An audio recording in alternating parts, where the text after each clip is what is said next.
రూపాయలు కూలీ చేసి నన్ను పెంచాడు. తన చెమటతో నన్ను చదివించాడు. నేను 3 పూటలా తినటం కోసం తను 2 పూటలా పస్తుండేవాడు. నా బతుకే తన బతుకు అనుకున్నాడు. నా భవిష్యత్తే తన భవిష్యత్తు అనుకున్నాడే తప్ప తనకంటూ ఓ జీవితం ఉందన్న సంగతే మర్చిపోయాడు.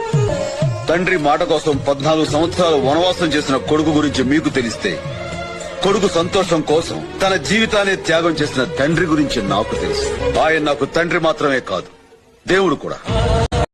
రూపాయలు కూలీ చేసి నన్ను పెంచాడు. తన చెమటతో నన్ను చదివించాడు.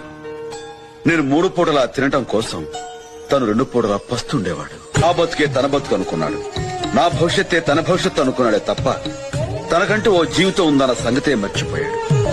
తండ్రి మాట కోసం 14 సంవత్సరాలు వనవాసం చేసిన కొడుకు గురించి మీకు తెలిస్తే, కొడుకు సంతోషం కోసం తన జీవితాన్ని త్యాగం చేసిన తండ్రి గురించి నాకు తెలుసు.